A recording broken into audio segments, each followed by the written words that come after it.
ಹೇಳಿ sir resign ಮಾಡಿದ್ರು sir CM ಅವ್ರಿಗೆ ಲೆಟ್ರ್ ಬರೆದ್ರಿ.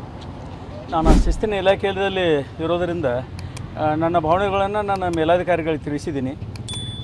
ಈ ಕುರಿತು ನನ್ನ ಮೇಲಾಧಿಕಾರಿಗಳು ಮತ್ತು ಸನ್ಮಾನ್ಯ ಮುಖ್ಯಮಂತ್ರಿಗಳು ಮತ್ತು ಸನ್ಮಾನ್ಯ ಗೃಹ ಸಚಿವರು ಕೂಡ ನಮ್ಮ ಜೊತೆಗೆ ಮಾತಾಡಿದರು. ಈಗ ನಾನು ದೈನಂದಿನ ಕೆಲಸಕ್ಕೆ ಹಾಜರಾಗ್ತಾ ಇದ್ದೀನಿ. ಸರ್ ಏನಾದರೂ ಈಗ ಅಕ್ಸೆಪ್ಟ್ ಮಾಡ್ತಾರೆ ಸರ್? ಏನಾದ್ರು ಸರ್ ಸರ್ಕಾರ ನಿರ್ಧರಿಸ್ತದೆ ಸರ್ ಮುಂದಿನ ನಡೆ ಸರ್ ಯಾವ ರೀತಿ ಸರ್ ಸಂಪರ್ಕ ಮಾಡಿದ್ರಿ ಸರ್ ಬೆಳಗಿನ ಏನಾದರೂ ಯಾರಾದರೂ CM ಅದು ಸರ್? ಸರ್ ಮಾನ್ಯ ಮುಖ್ಯಮಂತ್ರಿ ಸಾಹೇಬರು ಮತ್ತು ಮಾನ್ಯ ಗೃಹ ಸಚಿವರು ಸಾಹೇಬರು ಮಾತಾಡಿದರು. ಹೀಗಾಗಿ ನಾನು ದೈನಂದಿನ ಕೆಲಸಕ್ಕೆ ಹಾಜರಾಗ್ತೀನಿ. ಓಕೆ.